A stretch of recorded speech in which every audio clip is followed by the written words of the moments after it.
La República Dominicana, luego de la Constitución del 2010, trajo consigo pues grandes novedades, una Constitución que se inscribe dentro del denominado llamado neoconstitucionalismo, esa tendencia de nuevo constitucionalismo que tiene sus inicios y por qué no empieza a expresarse 1947, 49, Alemania, Italia, 1978, España, 1988, Brasil, República Dominicana, que es de lo que llega pues al final, pues ha tenido Cuba pues, en 1947 con la constitución del Partido Revolucionario Cubano, cuando todas estas reformas.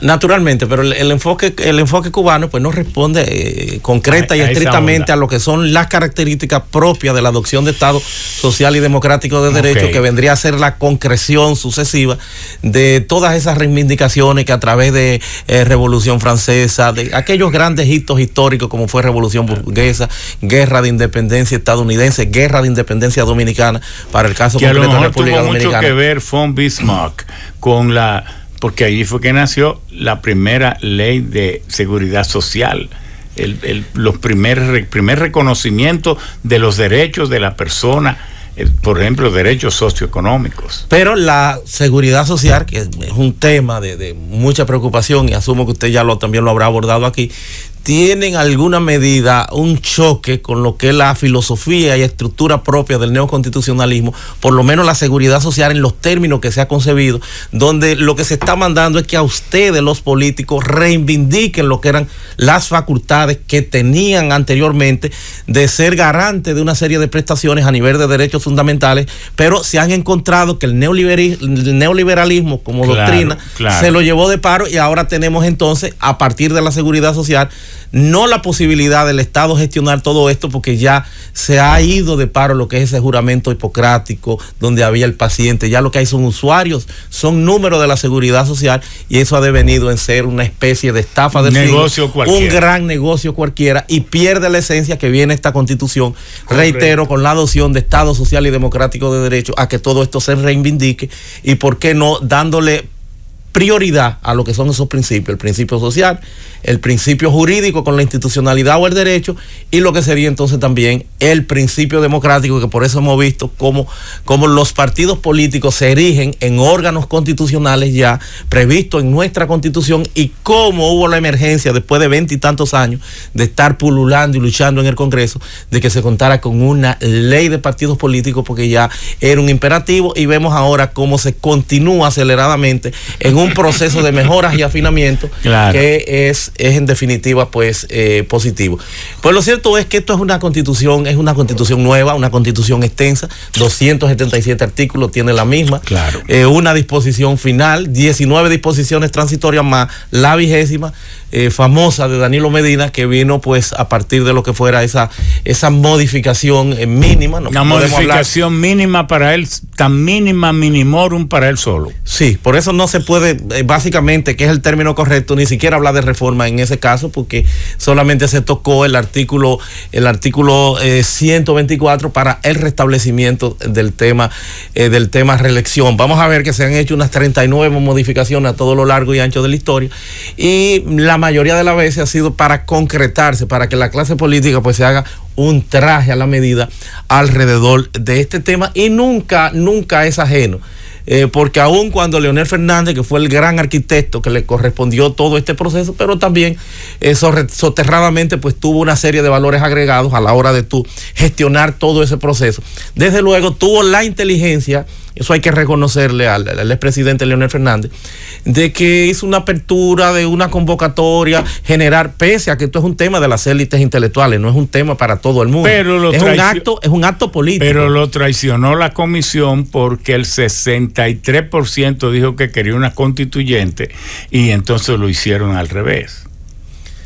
Sí, no han tenido la valía. La integridad no fue total. Ni la han tenido en modo alguno de aperturar, de darle el escenario más amplio de que democracia alguna pueda tener, que es poner esto en manos del pueblo, pese a que, reitero, es propio de las élites intelectuales hablar de lo que sería una arquitectura constitucional nueva alrededor de tantos temas que perfectamente pueden irse. Y el tema que nosotros mejorando. Mencionábamos más temprano, que tal vez usted estaba en tránsito, de que cuando usted examina en esa Constitución del 2010, requisitos para ser presidente: ser dominicano o dominicana, estar en el pleno ejercicio de sus deberes civiles y políticos, tener 30 años de edad y no ser policía ni militar.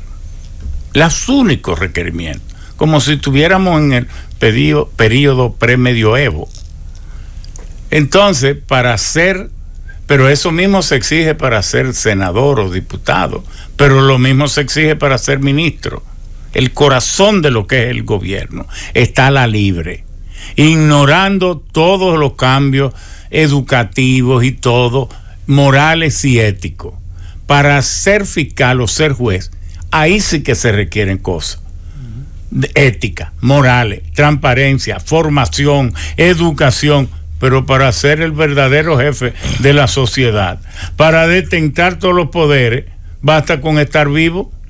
Y cualquier taur se maneja bien, y cuando lo moderno es ir oscilando hacia que una persona, por haber tenido una infracción de tránsito, ya no puede ser elevado a esas posiciones. Pero aquí se ha dejado la libre, y la propia Constitución es la que crea o abre las puertas para que se penetre cualquiera sin ninguna calificación, porque no exige más nada. Lo que pasa es un poquitito más complejo ese punto, porque lo que se da es que el ideal la constitucional libertad del ser humano, que no tenga que ser, pero la verdad es que ya no estamos en el medioevo, que no había ocurrido ni el Renacimiento. La verdad es que se necesitan conocimiento, y es un absurdo postular que no esté formado pueda ser un buen presidente, ni un buen senador, ni un buen diputado, y mucho menos un buen ministro. Lo que pasa es que hay una sinergia que debe conjugarse en el ideal constitucional y democrático, y es que en principio el artículo 2 de la Constitución, que te hace un planteamiento por demás novedoso a partir de esa concreción que reitero de estos principios que están previstos en la adopción de ese Estado social y democrático de derecho, te dice que la soberanía descansa en el pueblo, que de él emanan todos los poderes. Anteriormente, y hasta ahí llegaba la Constitución en el artículo 3, la de 1966, anteriormente eso lo ejercía el pueblo en ese cheque en blanco que se le endosaban a las autoridades para que ellos lo ejercieran. O sea, era una democracia eminentemente representativa. Pero ahora dice que además del componente de representatividad y los beneficios que tiene definitivamente ese modelo, para darle pues extensión a la mecánica de elaboración de las leyes y a un sinnúmero de aspectos más, pero ahora también te considera que esto también se hace de forma directa en la medida que la propia Constitución pues haga el planteamiento de rigor. Estamos hablando. Sí, a esa parte voy. Entonces, es el requerimiento de transparencia, de conducta, de moralidad, de todo esto, y algunos requisitos de que no se haya exhibido tendencia. Pero esos requisitos en alguna forma aparecen porque hay unos principios que tienen un carácter instrumental dentro de la Constitución, como el artículo 138. Yo oía también que usted hacía un comentario sobre ese particular. Pero esos principios que están contenidos, transparencia, son extensivos, publicidad, difuso, efectividad, pero son extensivos a todo el... pero no como cuando se va a elegir un juez, no como cuando se va a elegir un fiscal, no como se va a elegir niveles inferiores. Pero pudiera entonces chocar con algunos aspectos de igualdad, de discriminación, aunque los iguales deben ser entre los iguales. Que ya esa igualdad, si tú no tienes los conocimientos evidentemente para manejo de la cosa pública. Es que esa igualdad de ser todos ignorantes, eso ya no existe ni conviene. Eso de que como sería una discriminación exigir que alguien tenga formación y educación para ser todos iguales, vamos a hacer una tabla rasa con la ignorancia. Eso no es capaz, eso no es posible en la sociedad cuántica del conocimiento que vivimos. Porque en definitiva tenemos un derecho fundamental que se llama la capacidad o la posibilidad de elegir y ser elegible, que es el derecho al voto, que aparece como un derecho de ciudadanía, pero que el Tribunal Constitucional posteriormente cogió y lo organizó como derecho fundamental a partir de una sentencia. Ese será tema pero no, es la misma parte. Entonces es a los dominicanos a quien corresponde en definitiva decidir si vota o no por una persona. O sea, no es que se está designando, y ahí es donde entra el ideal democrático y pudiera chocar filosóficamente con algunos de estos aspectos de privilegiar a una persona que sea preparado, porque esa soberanía descansa en el pueblo. Si el pueblo estima, entiende, si el pueblo, esa es la realidad. Si aparece alguien que obnubila a la gente porque tenga unos vínculos con el narcotráfico y sobresature con su publicidad para presentarse como lo que no es, como ha ocurrido. Lleno de ejemplos en el mundo. Así es. Entonces, sí, también el pueblo ratifica un narcotraficante, un vinculado y todas esas cosas. Eso estaría ya en darle más educación, más calidad, sobre todo a la democracia. Una democracia con más calidad, donde evidentemente la de aquí no la tiene, es deficiente. No hay calidad, el gasto, el que precisamente continuemos con el mito de que el legislador es sabio, que decíamos nosotros los abogados cuando estábamos en el foro penal o en estrado a la hora de citar dentro del positivismo jurídico de que la ley tenía. Al pueblo hay que decir, ese legislador sabemos ya que no tiene ninguna sabiduría ni conocimiento. Nosotros, después de haber estado 16 años en el Congreso y haber presidido el periodo en que mayor cantidad de reformas profundas se hicieron, mayor cantidad, usted se busca la ley de seguridad social, la ley general de electricidad, de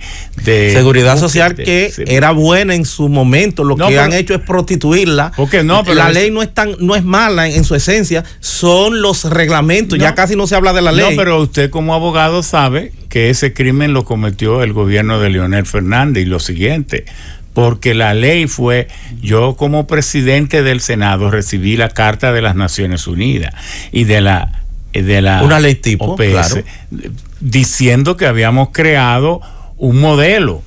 ¿Por qué? Porque nosotros concebimos, fuimos al morir Peña, y ante su tumba dijimos: te juramos que vamos a presentar el proyecto de la seguridad social. Lo hicimos con el senador Dagoberto y con el senador Díaz Firpo. Sometimos el proyecto, pero inmediatamente, porque no fue simplemente que sometimos el proyecto, no, fue un plan. Creamos por primera vez en la historia de la República la Comisión Permanente de Seguridad Social en el Senado. Entonces, declaramos que esa comisión iba a ser abierta para invitar a todos los sectores a que participaran en ella, porque esa ley no podía tener protagonismos, sino que tenía que ser resultado del consenso nacional. Incorporamos a ella, que para eso se necesitaba una dispensa en el Congreso, al Poder Ejecutivo a través del Ministerio de Economía, Planificación y Desarrollo, el sector privado, todo. Entonces solicitamos una ayuda al BID, que nos facilitó unos millones de dólares para enviar al mundo entero comisiones, y además visitamos municipio por municipio en todo el país, gremio por gremio, explicándole el contenido de la ley. Todo eso fue planificado, y entonces escogimos al doctor hermano de Juan Bolívar, Arismendi Díaz Santana, y entonces también, preparándonos para eso, le pedí al que resultó ser senador electo en Atomayor, Iván Rondón Sánchez, le dije: mira, tú vas a hacer eso en la transición, tú vas a ser presidente de la Comisión de Seguridad Social. Él quería ser presidente de la Comisión de Presupuesto, y yo le dije: no, eso no tiene nada más que una importancia de una semana en lo que se aprueba el presupuesto. Con la Seguridad Social tu nombre será indeleble, y eso lo hicimos. Incluso cuando teníamos la ley lista, el presidente de la República, que era Hipólito Mejía, no quería promulgarla. Es una primicia que digo hoy. Y yo le dije, ¿tú te atreves a decir que no va a promulgar esta ley? ¿Por qué? Porque eso me va a comprometer los recursos, como ha ocurrido en Chile, que el 30 y el 40% tienen que ser para el gasto social. Digo, pero ese dinero no es tuyo. El dinero es del pueblo. Y si el pueblo lo necesita como gasto social, siéntete honrado en hacerlo. Y con mucha lucha, entonces fijó. Nosotros le pedimos que el 10 de mayo, para la promulgación, porque ese día murió Peña, y dijo, no, el 9. Estoy diciendo todo como pasó. Bueno, todas esas leyes fueron nacidas de ese proyecto, y yo quiero que usted le explique al pueblo, si le parece conveniente, que no es verdad que el senador y los diputados son sabios, si no hay un equipo de verdaderos intelectuales y expertos. Lo que sale del Congreso, nadie puede garantizar que sirva de mucho, y a veces peor que lo que entra o peor que lo que está. Y eso es lo que está pasando en el Congreso ahora, que la mayor parte de los legisladores no están preparados para hacerlo, ni le dedican el tiempo completo que requiere esa delicadísima labor de legislar para un país. Adelante. Sí, ciertamente el Congreso se ha erigido en una especie de laboratorio propio del doctor Frankenstein, donde parecería que con muchos pedazos se van pues armando a partir de los intereses diversos las leyes, y por eso vemos cómo pegamos el grito al cielo a partir de que salen algunos experimentos de este Congreso, y lo propio pasa, la aprobación inicial del contrato de Punta Catalina. Usted quiere aberración, barbaridad más grande que esa. Entonces tú dirías, bueno, ¿qué está pasando? Donde el de la Barrigol. De la Barrigol, un desastre, porque el propio contrato debió haber previsto ese sobreprecio de casi un 300% al día de hoy, casi un 300%, y que manejemos o mantengamos apenas el mísero 3%, que parecería fue lo que se consideró. Hay que decir que nosotros llevamos a la Comisión Interamericana de los Derechos Humanos una audiencia temática en contra de la Barrigol, y que en el 2018 estuvimos postulando allá, y que eso está en estado de fallo precisamente por la depredación del medio ambiente, sin que lo mismo pues hayan asumido la responsabilidad en ese sector, en esa zona. Debo decir, para no disluirme un tanto, sí, volver al tema del Ministerio Público. Sí, pero la parte hay que decir que si nosotros observamos, para ver el tema de seguridad social, los grandes inconvenientes, los grandes problemas que hay, ni siquiera se menciona. La ley se ha dejado en una esquina. No es un tema de la ley. La ley ha sido prostituida amplia y extensamente a partir de la capacidad reglamentaria que todos estos institutos satélites, ¿verdad?, propio de la implementación de la misma, la superintendencia, todo lo que tiene que ver alrededor, y el mismo Poder Ejecutivo. Donde el Estado ha sido permisivo para que hagan lo que quieran, pero el Estado no tiene escapatoria, porque el artículo 106 de la ley 8701 dice que el responsable final y total es el gobierno, porque eso lo redactamos nosotros. Cuando redactamos todo esto, le digo yo a la comisión, es el garante total. Yo le digo, miren, vamos a poner un artículo donde el Estado no pueda hacerse el sueco y dejárselo todo al sector privado para que haga lo que quiera. Y se hizo una redacción espléndida donde se explica en detalle que el verdadero responsable de modificar, actualizar, reformar todo es el gobierno, la presidencia de la República. Y por eso es tan importante que Luis Abinader sepa que esto él no podrá escaparse, o él será el héroe que salve el sistema, o él será el villano que lo seguirá enterrando.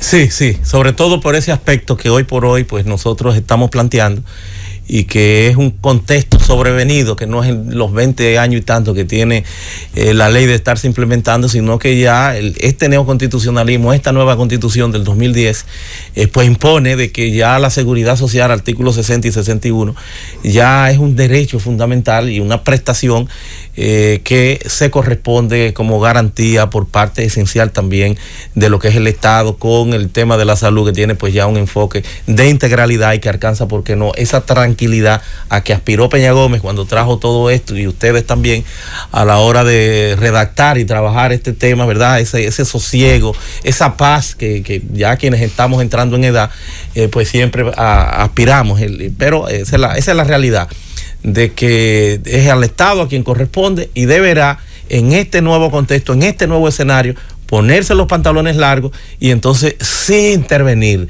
Ya hay que apartarse de lo que es esa ideología o corriente económica neoliberal que te decía eso, que el político no podía ser empresario, que no podía participar. Ya no, ya tiene que intervenir porque es el mandato. Por eso tenemos en materia de salud, no podemos seguir privatizando, entregando como hemos hecho con Plaza de la Salud y con un sinnúmero de hospitales. No, el Estado tiene que tener para concretar lo que es esa realidad que le corresponde al Estado. Fíjese que como derecho fundamental es un derecho amparable, pero como tiene un carácter prestacional, en otros países pues te dicen, bueno, no puedo porque va a depender de mi presupuesto, pero es el Estado. Entonces lo que han desarrollado a partir de los alemanes, algo que se llama la doctrina del mínimo vital, que te dicen en ese esquema de argumentación, de ponderación que tiene la Constitución, bueno, no te voy a dar en este caso a amparar lo que sería el derecho a la salud, porque tiene una connotación general, pero te voy a amparar el derecho a la vida si tú tienes un caso concreto y particular, lo que es una enfermedad catastrófica, asimismo el tema de la vivienda, que son derechos sociales pero fundamentales, el tema del trabajo, tú no tienes un trabajo, entonces te voy a amparar por la dignidad, porque si no tienes un trabajo para 5, 6, 7 muchachos que tengas, no puede vivir en condiciones dignas. Pero mire, usted hacía una observación que hasta a mí en mi condición de aspirante a constitucionalista, pues la tengo que reconsiderar y yo la venía escuchando cuando en el camino, y es lo relativo a que ciertamente la Constitución hace mandatorio a que el Ministerio Público es el órgano rector, así lo dice la Constitución, de la política criminal del Estado. Anticrimen del Estado. Sí, y como tal, ¿cómo tú vas a delegar una función que como Estado, como gobierno, en este caso como ejecutivo, se corresponde con lo que es entonces esa delegación que tú tienes, o no delegación, sino en esa extensión tuya, que es el Ministerio Público, esas funciones que tú no puedes apartarlas? Han dicho, bueno, pero vamos a empezar a segmentar, a apartar con lo que sería pues un Ministerio de Justicia, algunos de esos aspectos y llevarlo, pero pudiera ser esto pues una arquitectura que tocaría instrumentalmente también todo el sentido y esencia de la Constitución a partir de esa separación que planteara Montesquieu de los poderes del Estado, y esa cláusula de que no pueden ser delegados. Usted está para gobernar, usted está para ejecutar lo que son sus funciones y facultades. Entonces habrá que ver cuál es la mecánica. No creo que estricta exclusivamente el Ministerio Público sea solamente el fundamento para hablar de una reforma constitucional. Yo debo decir que yo tengo que inscribirme en quienes somos pro reforma, estimamos, entendemos que el derecho pues responde a esa dinámica y que tiene que irse acondicionando a partir de las nuevas realidades, que hay muchos aspectos, puntos a considerar, pero no que tengan necesariamente pues esa inminente urgencia, máxime cuando no hemos sido capaces ni siquiera de concretar lo que es esa reserva de ley, lo que son aquellas leyes que tienen que ser adecuadas al entorno constitucional, que hablan algunos de un listado de 85, pero son mucho más leyes las que hoy por hoy tienen que ser creadas, tienen que ser mejoradas, porque es un contexto diferenciado el que se ha planteado desde el 2010. Nosotros llegamos como Fundación Justicia y Transparencia, que debo decir fuimos la primera institución que en el 2006 y está por ahí en la memoria histórica depositado, qué sé yo, de la parte digital. Fuimos los primeros que sometimos una propuesta de ley bien amplia, o en este caso una propuesta de reforma constitucional donde considerábamos una serie de aspectos que no fueron que no, muchos de ellos que no fueron concretados, como por ejemplo la aspiración nuestra, porque somos de raigambre francesa a partir de los códigos napoleónicos, de la familia romano-germánica, y nosotros habíamos planteado que se le diera la categorización de altas cortes a lo que sería el Tribunal Superior Administrativo.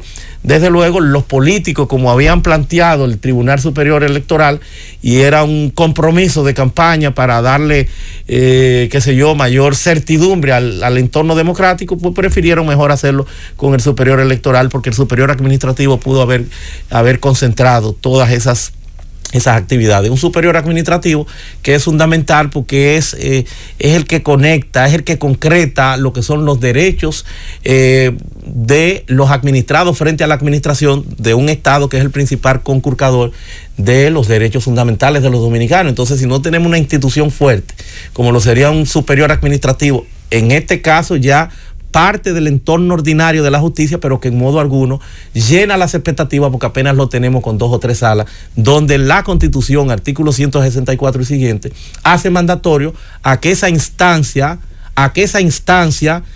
hoy por hoy tenga una connotación nacional. Vamos a hacer una pausa en la interesantísima intervención de este todavía joven, pero erudito, constitucionalista, abogado y hombre del conocimiento, como es el doctor Trajano Potentini. Nosotros somos poco dados a hacer este tipo de reconocimiento a una persona, pero sin duda que aquí hay muchos nombres de abogados de relumbrones, pero que no tienen profundidad.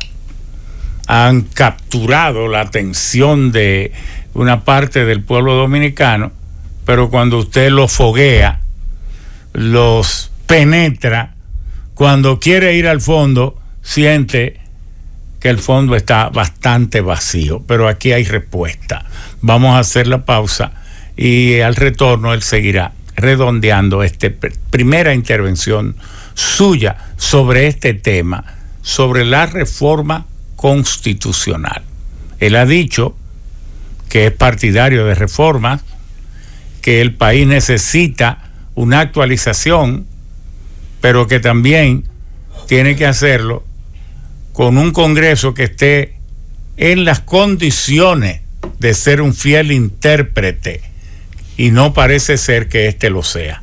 Y que también no se vea como que el proceso de reforma será puntual o por un solo tema, cuando en realidad es difícil escapar al Poder Ejecutivo, le es muy difícil escaparse de su responsabilidad de aplicar la política anticrimen del Estado, que lo hace uno de sus agencias, que no deja de ser el Ministerio Público, aunque tenga, según el artículo 170,